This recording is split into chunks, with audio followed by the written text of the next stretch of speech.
আসসালামু আলাইকুম ওয়া রাহমাতুল্লাহি ওয়া বারাকাতুহু।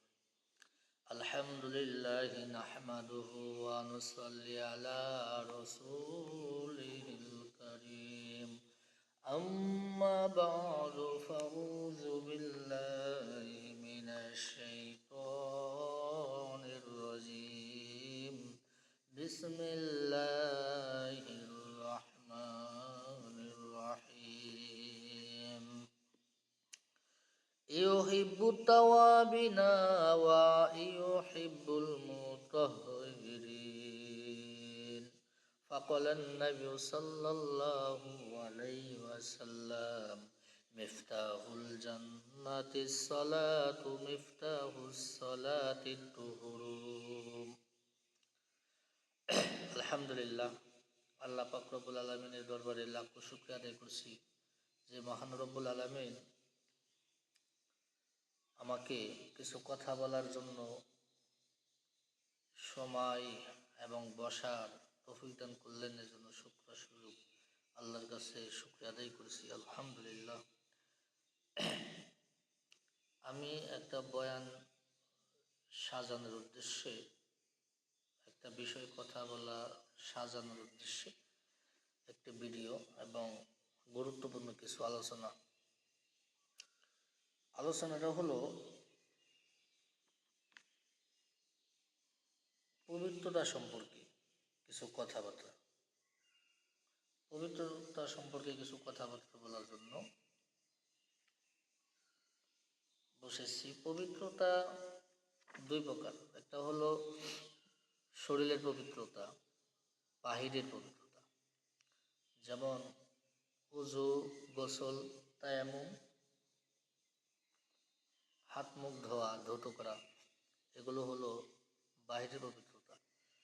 আর এক পবিত্রতা আছে হলো আধ্যাত্মিক পবিত্রতা। হিংসা, অহংকার, বড়াই, বুজুর্গি, তাকাব্বুরি, রিয়াকারি, লোভ, লালসা, রাগ, গুসা, এই সমস্ত জিনিস থেকে ফিরে থাকা, নিজের অন্তরকে পবিত্র রাখা, এটা হলো আধ্যাত্মিক পবিত্রতা, অন্তরের পবিত্রতা। এই পবিত্রতা সম্পর্কে যে আয়াত আমি পড়েছি, এই আয়াতটি হলো সূরা বাকারার 222 নম্বর আয়াত। আর মুসনাদে আহমদ নামক কিতাব থেকে হাদিস থেকে একটি হাদিস পড়েছে। তো এই সম্পর্কে কিছু কথা। তওবা, পবিত্রতা। আল্লাহ পাক সূরা বাকারায় যে পবিত্রতার কথা বলেছেন, সেটা হলো তওবার কথা গুরুত্ব দিয়েছে। তওবা করা, কোনো ভুল হয়ে গেলে, গুনাহ হয়ে গেলে খাস তওবা করা, ওইটাও হলো পবিত্রতা। আবার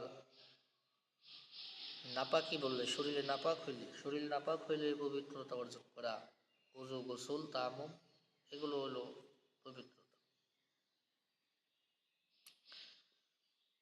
যারা কোরআনের কথা শুনে, হাদিসের কথা শুনে, তারা আল্লাহর রহমতে ঢাকা পড়ে যায়, ঢেকে পড়ে যায়, তাদের উপর আল্লাহর রহমত বর্ষণ হয়, অন্তর পবিত্র হয়। আর কোরআনের কথা শুনলে, হাদিসের কথা শুনলে মনে প্রশান্তি জাগে। এই যে পবিত্রতা পবিত্র যদি মানুষ থাকে, আল্লাহ খুশি হয়। পবিত্র থাকলে মন খুশি থাকে, শরীরে ফুর্তি আসে, আল্লাহ পাক অনেক খুশি হয়। আর অপবিত্র থাকলে শয়তান খুশি হয়। মানুষ যত পবিত্র থাকবে, আল্লাহ তত খুশি হবে। মানুষ যত খারাপ অন্যায় কাছ থেকে ফিরে থাকবে, আল্লাহ তত খুশি হবে।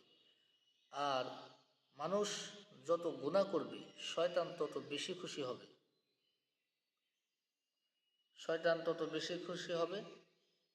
মানুষ যত অপবিত্র থাকবে, শয়তান তত খুশি হবে।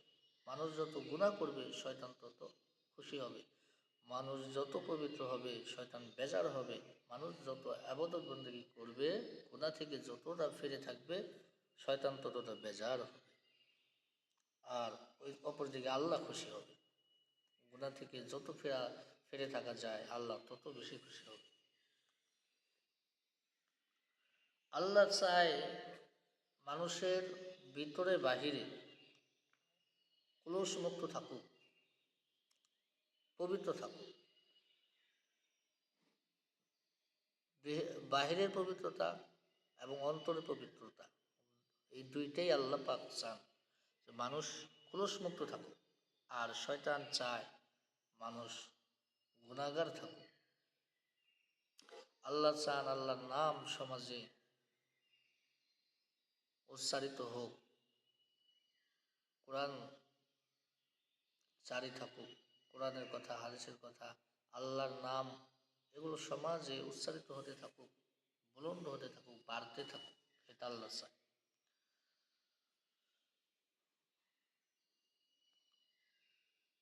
সূরা শামসে ৯ নম্বরে আয়াতে আল্লাহ পাক রব্বুল আলামিন বলেন, আল্লাহ পাক সূরা শামসে বলেন, কদ আফলাহা মান যাক্কাহা, যার আত্মারা পবিত্র সে কামিয়াবি হয়েছে, সে সফল। যার আত্মা পবিত্র সে সফল, সে কামিয়াবি। আত্মা পবিত্র মানে গুনাহ থেকে যতটা ফিরে থেকেছে, যার অন্তর পবিত্র বেশি এবং যার শরীরও পবিত্র থাকে সবসময়।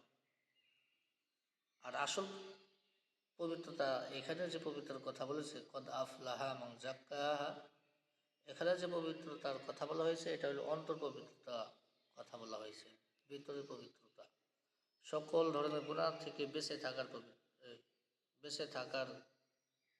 যে পবিত্রতা, পবিত্র, সেটা বলছে আল্লাহ পাক রব্বুল আলামিন এখানে। আর আমি যে আয়াত পড়েছি, এই হাদিস পড়েছি যে নামাজ বেহেশতের চাবি, আর পবিত্রতা ওযু করা, এটা হলো নামাজের চাবি। নামাজ বেহেশতের চাবি, পবিত্রতা নামাজের চাবি। ওযু ছাড়া নামাজ হয় না। নবী করিম সাল্লাল্লাহু আলাইহি ওয়াসাল্লাম বলেন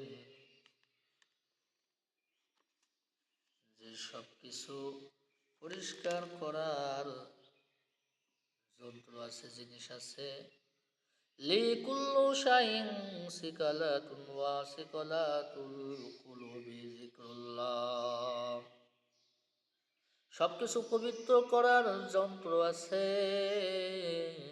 আর গুনাহ করতে করতে যে অন্তরে কালো দাগ পড়ে যায়, এই অন্তর পরিষ্কার করার একমাত্র যন্ত্র হলো আল্লাহ তাআলার জিকির। গুনাহ করতে করতে অন্তর অপবিত্র হয়ে যায়, এই অন্তরটাকে পবিত্র করার যন্ত্র হলো কি? আল্লাহ তাআলার জিকির। এই জিকির মানে আল্লাহকে স্মরণ করা, শুধু সুবহানাল্লাহ, আলহামদুলিল্লাহ, আল্লাহু আকবার এগুলো জিকির না। জিকির মানে কোরআন শরীফ পড়া, নামাজ পড়া, যে কোনো ভালো কাজে জিকির। এবং কোনো গুনাহ করার সুযোগ এসে গেলে তখন আল্লাহকে স্মরণ করা, যে কেউ না দেখলেও আল্লাহ আমাকে দেখতেছেন, এ কথা ভেবে আল্লাহকে স্মরণ করে এই গুনাহ থেকে ফিরে থাকা, এটাও হলো আল্লাহ তাআলার জিকির। নবীজি বলেছেন যে সব কিছু পরিষ্কার করার যন্ত্র আছে, আর অন্তর পবিত্র করার একমাত্র যন্ত্র হলো আল্লাহ তাআলার জিকির। যে যত বেশি জিকির করতে থাকবে, আল্লাহকে স্মরণ করতে থাকবে, তার অন্তর তত পবিত্র হতে থাকবে। এই জিকির মানে শুধু সুবহানাল্লাহ, আলহামদুলিল্লাহ নয়, সব ধরনের ভালো কাজই হলো জিকির। আর জিকির মনে মনে সর্ব অবস্থায় 24 ঘন্টায় করা যায় জিকিরটা। নবী করিম সাল্লাল্লাহু আলাইহি ওয়াসাল্লাম সাহাবীদেরকে বলছেন, তোমরা বেশি বেশি জিকির করো। এই সম্পর্কে আল্লাহ তাআলাও কোরআনের ভিতরে বলছেন, সূরা আহজাব, আল্লাহ পাক রব্বুল আলামিন সূরা আহজাবে বলেছেন, বিসমিল্লাহির রহমানির রহিম, ইয়া আইয়ুহাল্লাযীনা আমানু যিকরুল্লাহা যিকরান কাসীরা। হে ইমানদারগণ, তোমরা আল্লাহ তাআলার জিকির বেশি বেশি করো। নবী করিম সাল্লাল্লাহু আলাইহি ওয়াসাল্লামও জিকির করার কথা বলেছেন। আল্লাহ তাআলাও সূরা আহজাবে বলেছেন, তোমরা হে ইমানদারগণ, যারা ইমানদার তোমরা আল্লাহ তাআলার বেশি বেশি জিকির করো, আল্লাহ তাআলাকে বেশি বেশি স্মরণ করো, কথা বলেছে। জিকির মানে আল্লাহকে স্মরণ করা। এই জগতে কিছু মানুষ আছে যাদের অঙ্গে প্রত্যঙ্গে জামা কাপড়ে জিকিরের ঘ্রাণ পাওয়া যায়, সর্ব অবস্থায় জিকির হালতে থাকে, কিন্তু চিৎকার করে না, জোরে জোরে করে না, আমার মতো জোরে জোরে না, আস্তে আস্তে মনে মনে 24 ঘন্টায় জিকির করে জিকিরের ঘ্রাণ পাওয়া যায়। মুখে সব সময় জিকির, আল্লাহর নাম।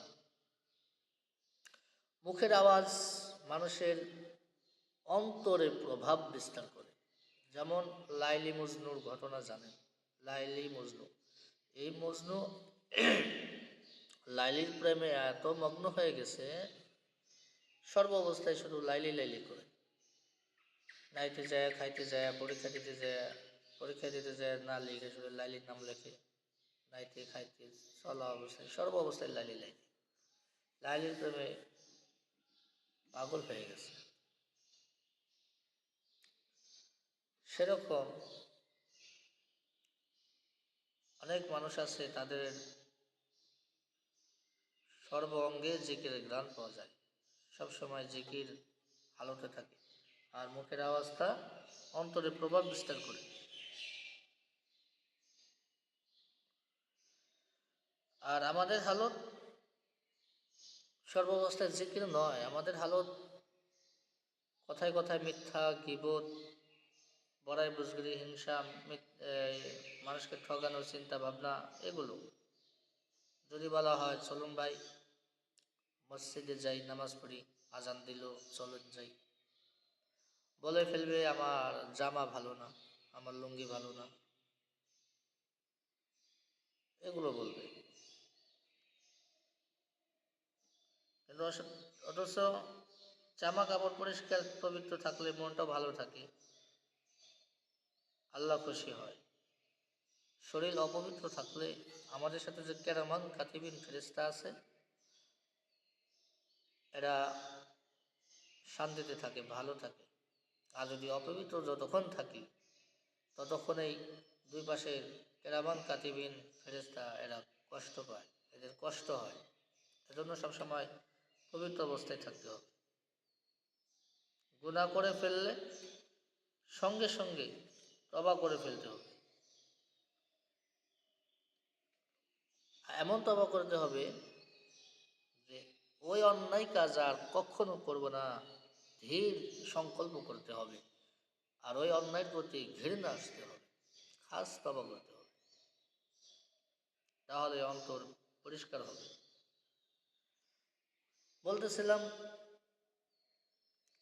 ওযুর কথা, ওযু নামাজের চাবি।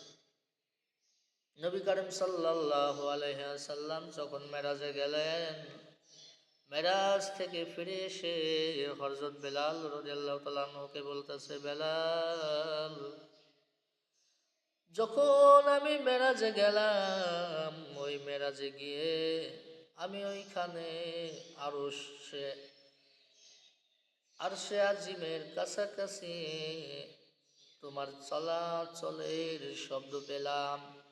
কি এমন তুমি আর কি আমল আছে, তুমি কি এক আমল করো, সেই আমলের কারণে আজ আমি মেরাজে গিয়ে তোমার চলাচলের আওয়াজ পেলাম। হযরত বেলাল রাদিয়াল্লাহু তাআলা আনহু বললেন, ইয়া রাসূলুল্লাহ, আমার তো কোনো স্পেশাল আমল নাই, তবে আমি শুধু স্পেশাল আমলের ভিতরে এতটুকু আমলই করি। সেটা হলো, যখনই আমার অজু ভেঙে যায়, অজু ছুটে যায়, সাথে সাথে আমি অজু করে লই। অজু করে এরপরে 2 রাকাত নফল নামাজ আমি আদায় করি। এতটুকুই আমার স্পেশাল আমল, তাছাড়া আর কোনো আমল নাই। তখন নবীজি বললেন, বেলাল, তোমার এই আমলের কারণে আজ আমি মেরাজে গেলাম। মেরাজে গিয়া তোমার চলাচলের আওয়াজ আমি সেখানে পেলাম। অনেক মানুষ এরকম সর্ব অবস্থায় অজুর হালতে থাকে, জিকিরের হালতে থাকে।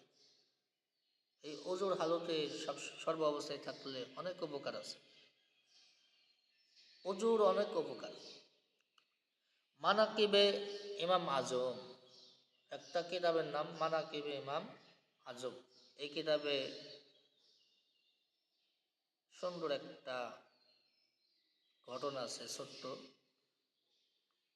ইমাম হানিফা রহমতুল্লাহ আলাই আধ্যাত্মিক একটা পাওয়ার ছিল, আধ্যাত্মিক একটা শক্তি ছিল যে মানুষ যখন উজু করে, উজু করার কারণে ছোট ছোট গুনাহ যে ঝরে যায়, মাফ হয়ে যায়, ইমাম আবু হানিফা রহমতুল্লাহ আলাই সেটা দেখতে পেতেন।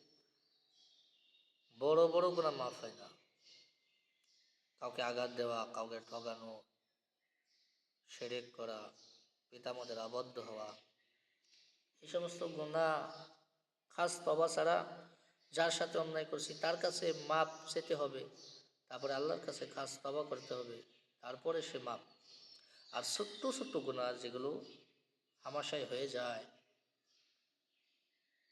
এই ছোট্ট গুনাহগুলো উজু করার কারণে উজুর পানি দিয়ে ঝরে যায়।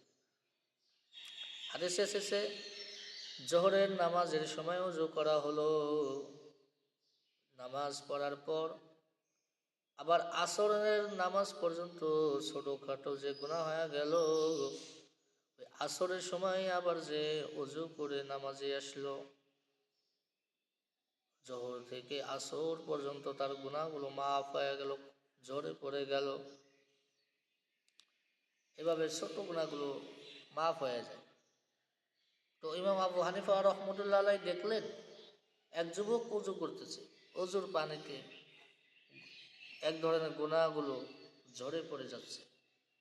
ইমাম আবু হানিফা রহমতুল্লাহ আলাই ওই যুবককে ডাইকা বলতেছে, যুবক শোনো, আমি খেয়াল করলাম, আমি দেখতে পেলাম তুমি একটু আগে অমুক গুনাহ করে এসেছো, অমুক এক অন্যায় কাজ করে এসেছো, পাপের কাজ করে এসেছো। তুমি উজু করলা, উজুর পানি দিয়ে ঝরে গেল, আমি দেখলাম। যুবক বলল, হুজুর, একথা আপনি কিভাবে জানলেন আমি ওই অন্যায় করেছি? আমি আপনার কাছে তওবা করতেছি, আপনার রাসূল আল্লাহর কাছেও তওবা করতেছি, আর কখনো আমি এই অন্যায় কাজটা করব না। এরকম ছোট গুনাহগুলো উজুর পানি দিয়ে ঝরে যায়। উজুর এত গুণ। নবী করিম সাল্লাল্লাহু আলাইহি সাল্লাম সাহাবীদেরকে লইয়া এক জায়গায় যাইতেছিলেন, পথিমধ্যে নবী করিম সাল্লাল্লাহু আলাইহি সাল্লাম ইস্তিনজা করলেন, পেশাব করলেন। এরপর সামান্য একটু পরে গিয়ে মাটি দিয়ে তায়াম্মুম করলেন। তখন বেশি পানি পাওয়া যায় না সেখানে। সাহাবীরা বললেন, ইয়া রাসূলুল্লাহ, ইস্তিনজা করে এক্ষুনি সাথে সাথে আপনি মাটি দিয়ে তায়াম্মুম করলেন, তায়াম্মুম করার কি দরকার ছিল? আর সামান্য একটু সামনে গেলেই তো পানি পাওয়া যাবে। নবী করিম সাল্লাল্লাহু আলাইহি ওয়াসাল্লাম তখন বললেন, সাহাবীরা, আমিও জানি আর সামান্য একটু সামনে এগিয়ে গেলেই পানি পাওয়া যাবে, কিন্তু আমি এখানে তায়াম্মুম করলাম কারণ আর সামান্য একটু পরে পানি পাবো, সেখানে আমি যেতে পারবো কিনা আমার জানা নাই। সেখানে যাওয়ার আগেই যদি আজরাইল আসে, আমার রূহ যদি নিয়ে যায়, তাহলে তো আমি ওযু অবস্থায় আল্লাহর কাছে গেলাম না। এজন্য সাথে সাথে আমি তায়াম্মুম করে নিলাম। নবী করিম সাল্লাল্লাহু আলাইহি হাদিসে এসেছে, নবী করিম সাল্লাল্লাহু আলাইহি সাল্লাম প্রতিদিন ৭০ বার আস্তাগফিরুল্লাহ পড়েছেন। আর এক হাদিসে এসেছে, নবী করিম সাল্লাল্লাহু আলাইহি সাল্লাম প্রতিদিন ১০০ বার ইস্তিগফার পড়েছেন, আস্তাগফিরুল্লাহ পড়েছেন, তওবা করেছেন। নবী করিম সাল্লাল্লাহু আলাইহি সাল্লামের কোনো গুনাহ নাই, জীবনে কোনো গুনাহ করে নাই, তারপরেও তিনি ইস্তেগফার করেছেন, তওবা করেছেন। কারণ উম্মতদেরকে শেখানোর জন্য বলেছেন, তওবা ইস্তেগফার করেছেন। আর একটা কারণে করেছেন, সেটা আল্লাহর কাছে সবচেয়ে বেশি প্রিয় হওয়ার জন্য, এমনিতে প্রিয়, তারপরেও তিনি নিজেকে সান্ত্বনা দেওয়ার জন্য পড়েছেন, উম্মতকে শেখানোর জন্য তিনি পড়েছেন। তার কোনো গুনাহ নাই, তিনি উম্মতকে শেখানোর জন্য ইস্তেগফার প্রতিদিন ৭০ অথবা ১০০ বার পড়েছে। তাহলে নবীজির কোনো গুনাহ নাই, তারপরেও এতবার ইস্তেগফার পড়েছে। আর আমাদের কত গুনাহ, মিনিটে মিনিটে গুনাহ, কথায় কথায় গুনাহ, অন্যায়, পাপের কাজ, পাপের কথা। তাহলে আমাদের কত ইস্তেগফার করার দরকার, বেশি বেশি ইস্তেগফার করতে হবে। ওযু গোসলের গুরুত্ব অনেক। ছাত্রছাত্রী ভাইরা যারা চাকরি বাকরি করেন, সকলেই বাসা থেকে বের হইলে ওযু করে বের হব আমরা। ওযু করে বের হলে রাস্তায় বেগানা নারীর সামনে আসলে নিজের চোখকে হেফাজত করার মতো শক্তি আসবে। ওযু অবস্থায় থাকলে অন্তর মসজিদ খুঁজবে, শুধু মসজিদ খুঁজবে। আর শরীর অপবিত্র থাকলে, অপবিত্র অবস্থায় রাস্তায় চললে এই চোখ শুধু বেগানা নারীর দিকে পড়বে। বেগানা নারীর দিকে চোখ পড়লে চোখ আর হেফাজত করতে মন চাবে না, চোখ আর সরাইতে মন চাবে না। অপবিত্র অবস্থায় মিথ্যা, ঘুষ খাওয়া ইত্যাদি অন্যায় কাজ করতে মন চাবে অজু ছাড়া অবস্থায়। আর অজু অবস্থায় থাকলে অন্যায় কাজ, অন্যায় থেকে ফিরে থাকার শক্তি আসবে, গুনাহ কম হবে। এজন্য আমরা সর্ব অবস্থায় অজু করে থাকার চেষ্টা করি। মুসলমান যখন পবিত্রতা অর্জন করে, তখন আল্লাহর ভালোবাসা মানুষের অন্তরে ঢুকে যায়। ও যে বলছিলাম, এই মুখের কথাটা বলে অন্তরে প্রভাব বিস্তার করে, আল্লাহর ভালোবাসা অন্তরে ঢুকে যায়। যত পবিত্রতা হয়, গুনাহ থেকে ফিরে থাকে, ইবাদতে মগ্ন হয়ে যায়, ইবাদত শুরু করে, আল্লাহর পথে আসে, আল্লাহর ইবাদত করা শুরু করে, গুনাহ থেকে ফিরে এসে তার অন্তরে আল্লাহর ভালোবাসা ঢুকে যায়। হযরত ওমর রাদিয়াল্লাহু তাআলা আনহুর আমলে মহিলারা তো মসজিদে নামাজ পড়তো, আলাদা জায়গা। হযরত ওমর রাদিয়াল্লাহু তাআলা আনহুর আমলে এক যুবক এক মহিলার পিছনে পিছনে যেত নামাজের সময়। নামাজ পড়তো না যুবকই, ওই যুবকের নামাজ পড়তো না। মহিলা ৫ ওয়াক্ত নামাজ পড়তো, মসজিদে নববীতে যেতেন নামাজে, আর ওই যুবক পিছনে পিছনে যেত।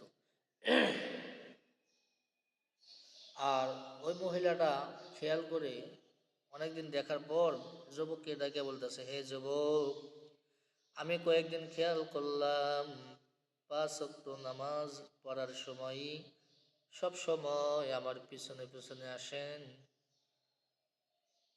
কারণ কি, এরকম বিরক্ত কেন করেন? যুবক তখন বললেন, হে যুবতী, আমি আপনাকে বিয়ের প্রস্তাব দিতে চাই, আপনাকে অনেক ভালো লাগে। তখন যুবতী বলতেছে, হে যুবক, আপনার এই প্রস্তাব আমি গ্রহণ করব, একটা শর্ত আছে, এই শর্ত যদি মেনে চলতে পারেন। যুবক বলতেছে, কি শর্ত বলেন? যুবতী বলতেছে, একটানা 40 দিন জামাতের সাথে নামাজ পড়তে হবে, 5 ওয়াক্ত। 5 ওয়াক্ত নামাজ জামাতের সাথে আদায় করতে হবে একটানা 40 দিন, একটা ওয়াক্ত মিস করা যাবে না। যুবক বলল, ঠিক আছে। এরপরের দিন থেকেই যুবক নামাজ শুরু করে দিল। ওই মেয়েটার বাড়ির সামনে দিয়ে আগে আগেই যায় নামাজে। ওই মেয়েটার বাড়ির সামনে দিয়ে যায়, ইশারা দিয়ে যায় যে আমি এই যে যাইতেছি নামাজ পড়ার জন্য। এইভাবে সে 5 ওয়াক্ত নামাজ পড়লো, 12 থেকে 15 দিন নামাজ আদায় করলো। এরপরে যুবককে আর দেখা যায় না। আরও চলে গেল 30 দিনের মতো, এই 20 দিনের মতো। 1 মাস হয়ে যাওয়ার পর ওই যুবতী চিন্তা করলো, কি ব্যাপার, ওই যুবককে এখন দেখা যায় না, কিছুদিন নামাজ পড়লো, একটা বারো আর দেখা গেল না, কোনো বিপদ হইল কি না। ওই যুবতী বের হইল খোঁজ করার জন্য। খুঁজতে খুঁজতে অন্য রাস্তা দিয়ে যখন মসজিদে যায় যুবতী, তখন দেখতে পেলেন সেই যুবককে। যুবককে দেখে বলতেছে, কি ব্যাপার, আপনাকে কিছুদিন নামাজে দেখলাম যেতে, এরপরে আর দেখা যায় না, কারণ কি? যুবক বলতেছে, হে আমার বোন, তখন আপনার দিকে আমার মহাব্বত ছিল, আপনার পাগল ছিলাম, আপনাকে অনেক ভালো লাগতো, আপনাকে ভালোবেসে ফেলছিলাম। এরপরে যখন আমি নামাজ পড়া শুরু করে দিলাম, নামাজ পড়তে পড়তে এখন আমি আল্লাহকে ভালোবেসে ফেলছি। এখন শুধু আল্লাহর কথা স্মরণ হয়। এ আমার বোন, আপনার কথার স্মরণ হয় না, এই অন্তরে আপনার আর জায়গা নাই, এই অন্তরে আর আপনার কথা চিন্তা হয় না। এখন শুধু এই অন্তরে আল্লাহ তাআলার ভালোবাসা, একমাত্র আল্লাহর ভালোবাসা রয়েছে। আপনার কথা আর আমার স্মরণই হয় না। আমি এখন শুধু আল্লাহকে ভালোবাসি। আর মসজিদে এখন থেকে আমি অন্য রাস্তা দিয়ে যাই, যে রাস্তা দিয়ে গেলে তাড়াতাড়ি হয়, অনেক আগে যাওয়া যায়, বেশি সময় যেন মসজিদে থাকতে পারি, এই জন্য আমি শর্টকাট রাস্তা দিয়ে যাই। আপনার সাথে আর দেখা হয় না, আপনাকে একদমই ভুলে গেছি। এজন্য নবী করিম সাল্লাল্লাহু আলাইহি সাল্লাম হাদিসে বলেন, আহিবুল্লাহ ফি কুল্লা কুলুবিকুম, আল্লাহকে ভালোবাসো অন্তরের পরিপূর্ণ ভালোবাসা দিয়ে। নবীজি হাদিসে আরো বলেন, যে পর্যন্ত নিজের সন্তান, স্ত্রী, সম্পদ এগুলো থেকে আমি নবীকে বেশি না ভালোবাসবে, সে পর্যন্ত প্রকৃত আসল খাঁটি মুমিন হতে পারবে না। রসুলকে ভালোবাসতে হবে, আল্লাহকে ভালোবাসতে হবে। নবীজি বলেছেন যে তোমার অন্তরের পরিপূর্ণ, কলবের পরিপূর্ণ জায়গা জুড়ে আল্লাহকে ভালোবাসো, আল্লাহকে ভালোবাসতে হবে। আল্লাহ আমাদের এত এত কিছু দিলেন, 2 চোখ দিয়ে যা দেখি, গাছ মাছ আকাশ, অক্সিজেন, যত অক্সিজেন বলি, হাত পা চোখ কান যাই আছে সব আল্লাহ আমাদেরকে বিনা পয়সাই দিলেন। সেই আল্লাহর জন্য আমরা শুকরে শরীফ তার ইবাদত করতে পারি না, এরকম বদ নসিব আর কারো হতে পারে না। এই জন্য আল্লাহর শুকরিয়া আদায় করতে হবে। আল্লাহর শুকরিয়া আদায় করলে আল্লাহ আরও নিয়ামত দিবেন, নিয়ামত বাড়াই দিবে। আর এই আল্লাহ আমাদের এত কিছু দিল, নিয়ামত পাওয়ার পরেও আল্লাহর হুকুম মানলাম না, আল্লাহর ইবাদত করলাম না, তাহলে আল্লাহ বলেছেন যে তাদের নিয়ামতকে আমি ছিনিয়ে নিয়ে যাব আর শক্ত আযাবে গ্রেপ্তার করব, আমার আযাব বড়ই কঠিন। আল্লাহ পাক এগুলো বলেছেন। তাহলে এই যে যুবক 5 ওয়াক্ত নামাজ পড়া শুরু করলো, যখন থেকে ওযু করা শুরু করলো, নামাজ পড়া শুরু করলো, তার গুনাহগুলো ক্ষমা হওয়া শুরু হইল, তার অন্তর পরিষ্কার হয়ে গেল, অন্তরের কালো দাগগুলো, আগের অন্যায় কাজগুলো পরিষ্কার হয়ে গেল, অন্তরে এখন শুধু আল্লাহর ভালোবাসা। এই জন্যই সে মহিলাটাকে, ওই যুবতীকে ভুলে যেতে পারল, আর আবাদত খাস দিলে খাস নিয়তে আবাদত করা শুরু করতে পারল। এজন্য আজ থেকে যখনই বাসা থেকে বের হই কোথাও, অজু করে বের হোক। এক বুজুর্গের বাড়িতে কয়েকজন মেহমান আসলো, 2জন মেহমান আসলো এক বুজুর্গের বাড়িতে। অনেক আবাদত বন্দেগী করে। ওনার বাড়িতে কিছু লোক আসলো, 2জন লোক আসলো, তারাও আবাদত বন্দেগী করে। তো রুটি খেতে দিল, খানা সামনে, বলতেছে, হে আমার মেহমান ভাইরা, এই যে আপনাদের খাইতে দিছি রুটি, সামনে আনলাম, এই রুটি যখন গম আমি রোপণ করেছিলাম, তখন অজু অবস্থায় রোপণ করেছিলাম। যত্ন সেবা যত্ন, জমি জমার সেবা যত্ন পরিচর্যা অজু অবস্থায় করেছি। আমি ফসল কেটেছিলাম অজু অবস্থায়। এরপর বিবি রুটি বানাইয়াছে অজু অবস্থায়। আমি আপনাদের সামনে এই রুটিগুলো এনেছি অজু অবস্থায়। এখন আপনারা যদি এই খানাগুলো অজু অবস্থায় খেতেন, আমি অনেক খুশি হইতাম, আপনাদের জন্য অনেক দোয়া করতাম। মেহমান 2জন বলতেছে, হে ভাই, আপনার কথাগুলো শুনে আমরা অনেক খুশি হইলাম, তবে ভাই আমরাও অজু অবস্থায় আছি, আমরাও সর্ব অবস্থায় অজুর হালতে থাকি। এইরকম তারা এই আমল করেছে। অজু অবস্থায় থাকলে পাপ কমে যাবে, পাপ কম হবে, পাপ কম করার চিন্তা চেতনা আসবে। খাজা মঈনুদ্দিন চিশতি রহমতুল্লাহ আলাই একদিন তার মাকে বলতেছে, মা, 70 লক্ষ মানুষ আমার হাতে বায়াত হয়েছে, আমারকে কথা দিয়েছে আর অন্যায় কাজ করবে না, নামাজ ইবাদত বন্দেগী করবে। তখন খাজা মঈনুদ্দিন চিশতি রহমতুল্লাহ আলাইয়ের মা বলতেছে, হে মঈনুদ্দিন, এটা তোমার কেরামতি না, এটা হলো আমি তোমার মায়ের তাহারাত। তাহারাত মানে পবিত্রতা, আমার পবিত্রতার জন্য।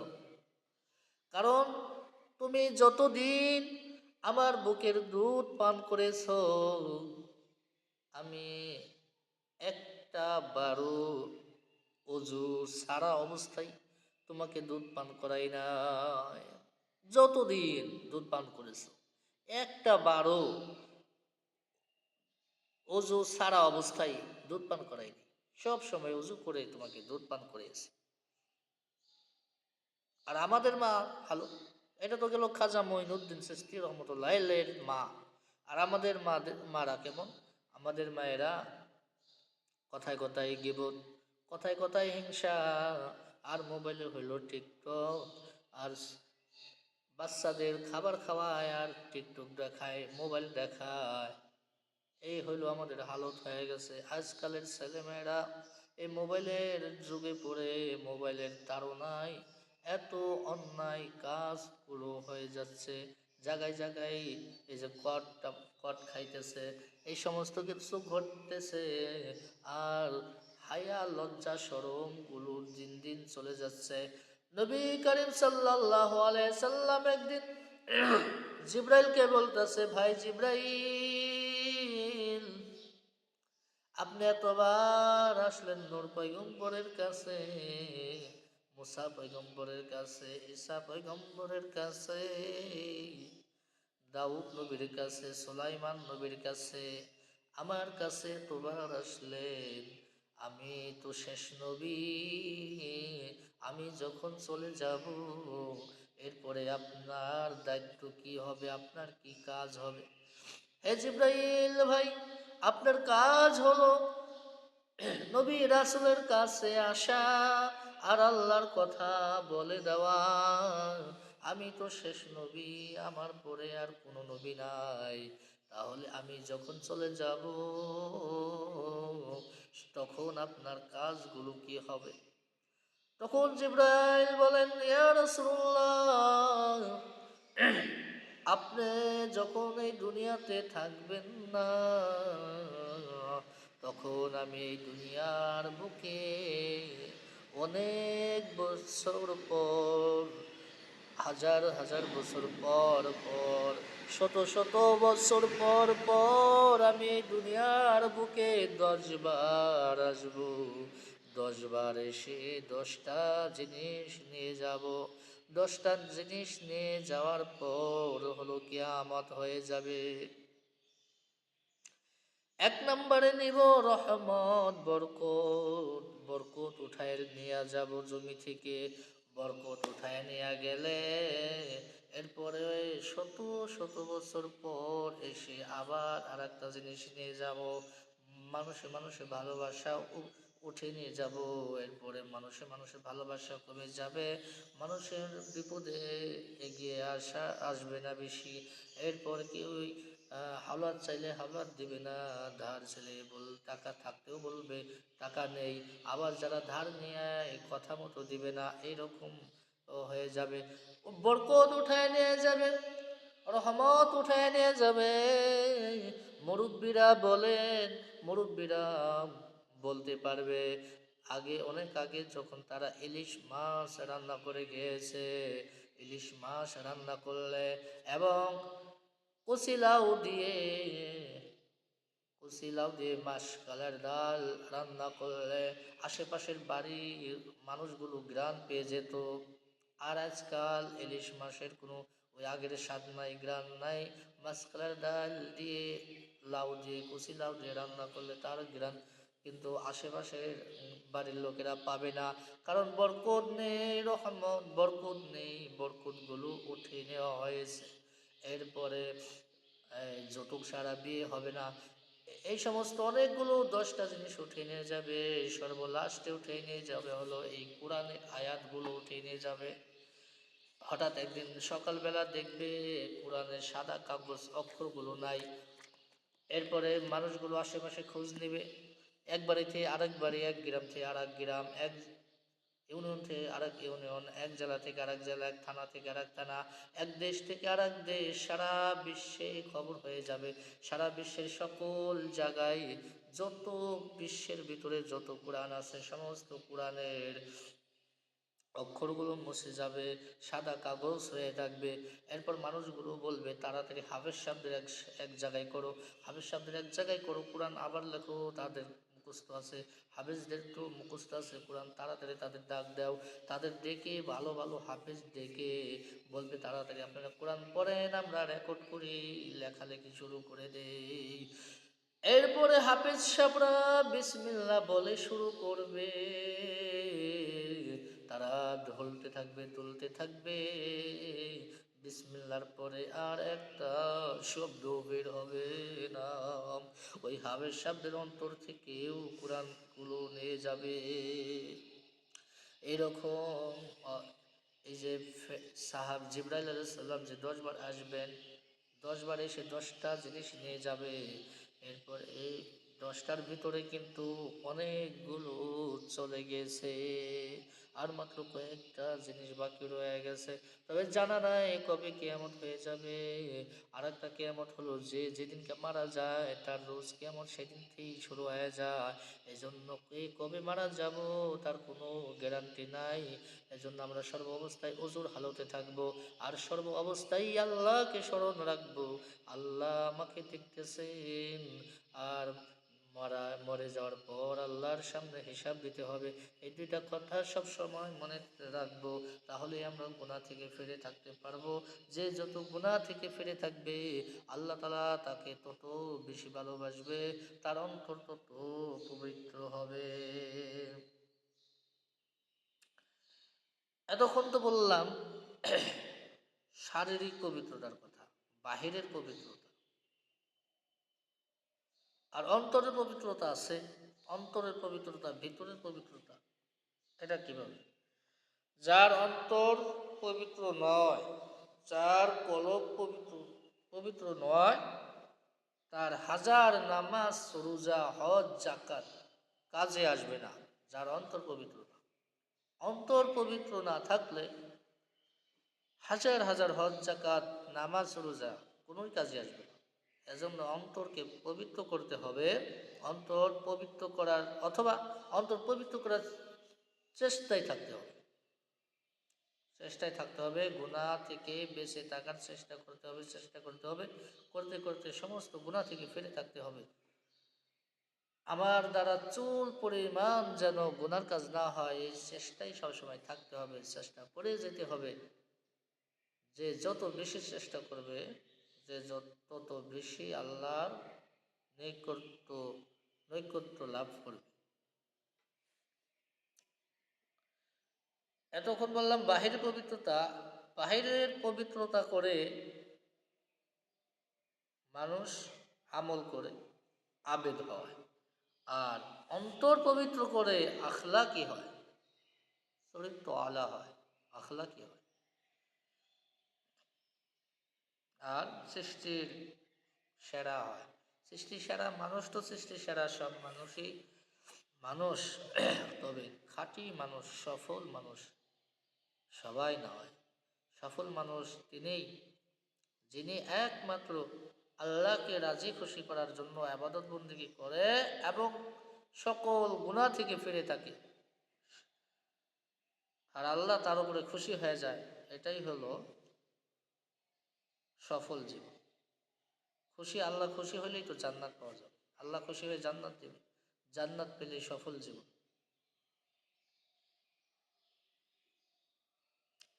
আর যার অন্তর পবিত্র নয়, সে মনে করে আমার থেকে ভালো মানুষ আর নাই, আমার থেকে ইবাদত বেশি করনেওয়ালা নাই, আমার থেকে জানলেওয়ালা আর কেউই নাই। আসলে কিন্তু খালি কলসি বাজে বেশি। অনেকেই খালি ঘটনা বলে, ইতিহাস থেকে, মানুষের লেখা ইতিহাস থেকে বয়ান করে, আর কয় আমি গাল গপ্প করি না, আমি বানানো কথা কই না, আমি রসালো কথা কই না।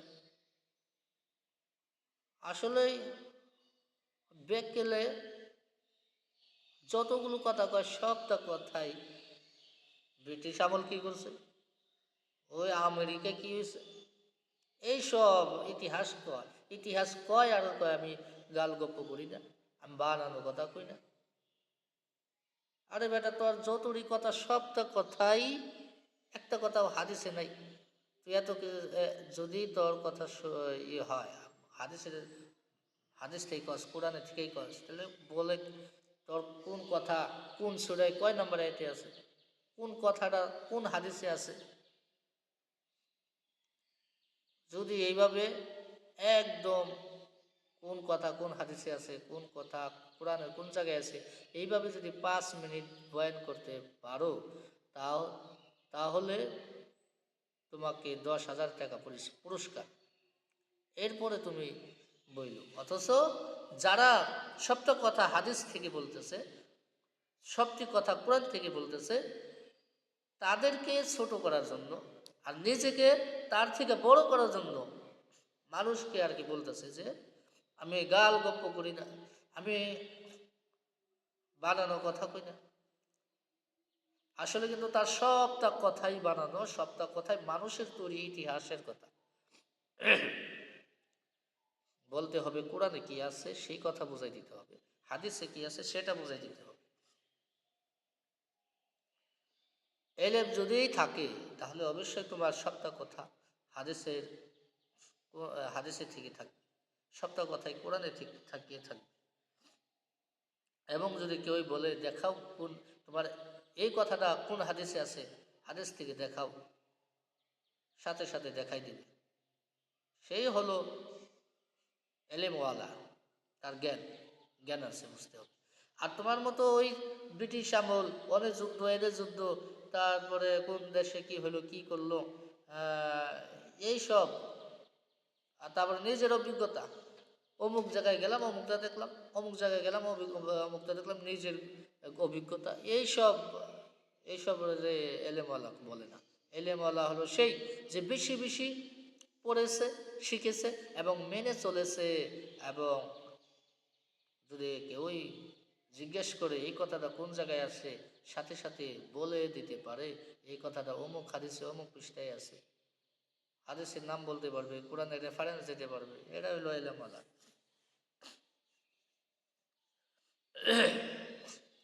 তো বলতেছিলাম, অন্তর পবিত্র করতে হবে। অন্তর পবিত্র হলো ভিতরের পবিত্রতা।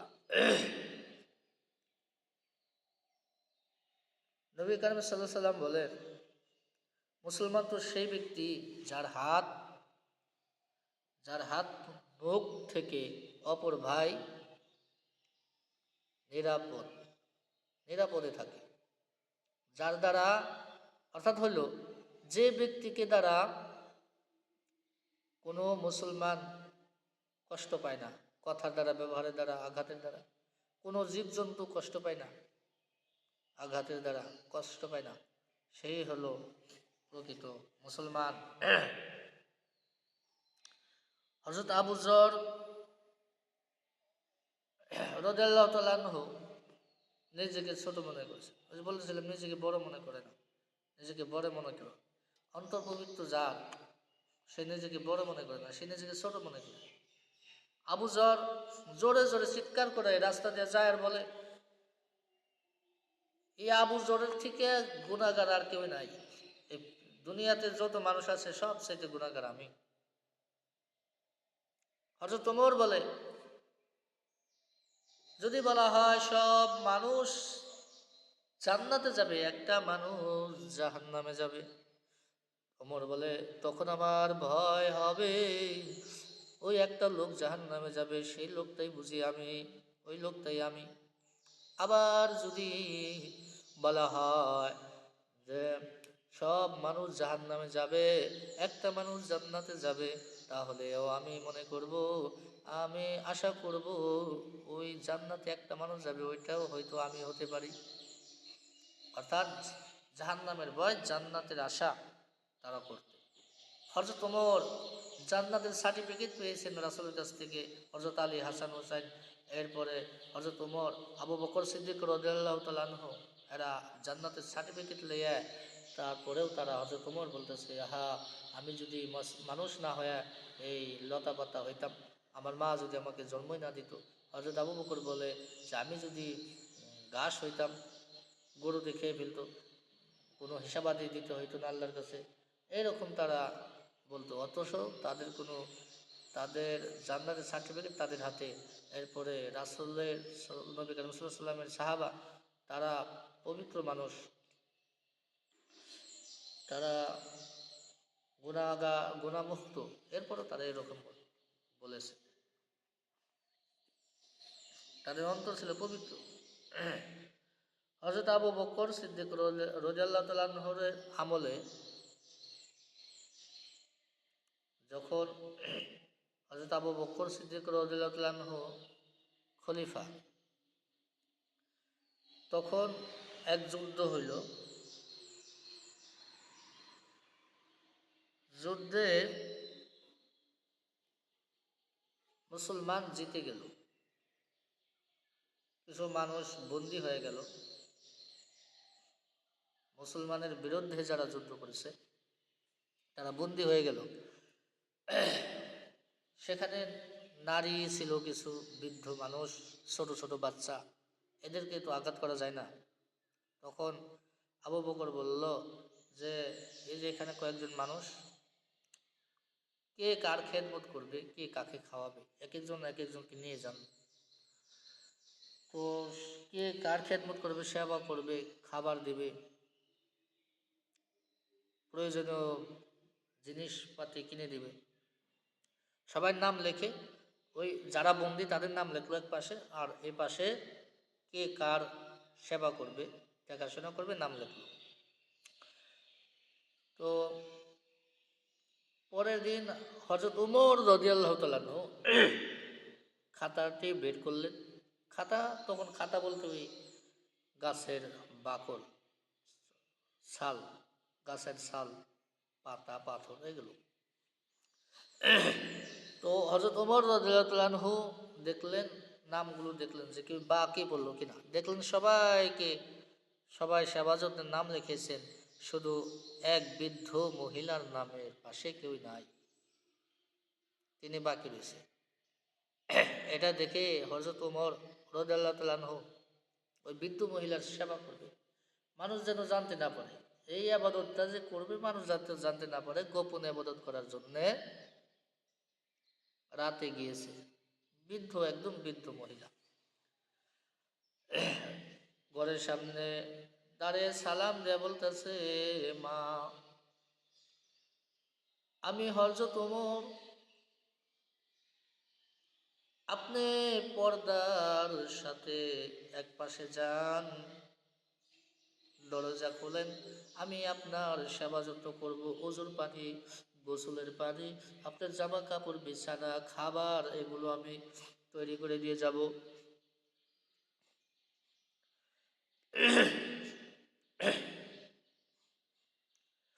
শেষ রাইতে এটা বললেন হযরত ওমর।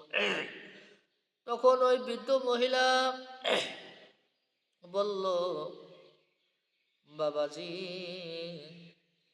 আমার এই কাজগুলো করে দিয়ে গেছে একজন, লাগবে না, আপনি চলে যান। হযরত ওমর পরের দিন আরো আগে গেল, আরো বেশি রাত করে গেল,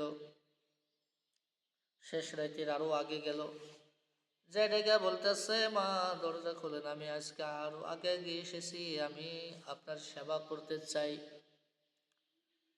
তখন বলতেছে, বাবাজি, একজনে আমার কাজকর্ম করে দিয়ে গেছে, আপনি চলে যান। এর পরের দিন হযরত ওমর সারা রাত ওই বৃদ্ধর বাড়িতে এক জায়গায় লুকিয়েছিল, যে দেখবে কে এত তাড়াতাড়ি আসে, কাজ করে দিয়ে যায়। দেখলেন হযরত ওমর লুকিয়ে লুকিয়ে দেখলেন একটা লোক চাদর মুড়ি দিয়ে চেহারাকে ঢেকে, এরপর ওই বুড়ি মাকে ডেকে, বৃদ্ধকে ডাইকা পর্দার সাথে পর্দার আড়ালে যেতে বলল। তার কাজকর্ম সব করে দিয়ে আসলো, ওজুর পানি, গোসলের পানি গরম করে দিয়ে, এরপর খাবার রান্না করে দিয়ে, ঘর পরিষ্কার করে দিয়ে, এরপরে চলে যাচ্ছে। চাদর মুড়ি দিয়ে চেহারা দেখা যাচ্ছে না। হযরত ওমর পিছন থেকে গিয়ে বলতেছে, ভাই, আল্লাহর দোহাই লাগে, দাঁড়ান, আপনি কে, আমি একটু দেখতে চাই, আল্লাহর দোহাই লাগে। একথা বলার কারণে যখন চাদরটা ধরেছে উঁচু করে, দেখে এটা আর কেউই নয়, এটা হলো তখনকার, যেমন আমরা বলি প্রধানমন্ত্রী, সেখানে হলো খলিফা হযরত আবু বকর সিদ্দিক রাদিয়াল্লাহু তাআলা আনহু। তখন তিনি খলিফা মানে প্রধানমন্ত্রী, নিজে প্রধানমন্ত্রী হইয়া, খলিফা হইয়া, এরপর ওই বৃদ্ধ ব্যক্তির কাজকর্ম করে দিয়ে এসেছে। তাদের অন্তর ছিল পবিত্র, তাদের হিংসা, অহংকার, লোভ, লালসা এগুলো ছিল না অন্তরে। ঠিক সেইভাবে আমাদের চেষ্টা করতে হবে, চেষ্টায় থাকতে হবে, এবং অবশ্যই চেষ্টা করতে করতে অবশ্যই একদিন সমস্ত গুনাহ থেকে ফিরে থাকতে হবে। আল্লাহ পাক রব্বুল আলামিন আমাদের সকল অন্যায় থেকে ফিরে থাকার তৌফিক দান করেন। ওয়া আখিরান আলহামদুলিল্লাহি রাব্বিল আলামিন।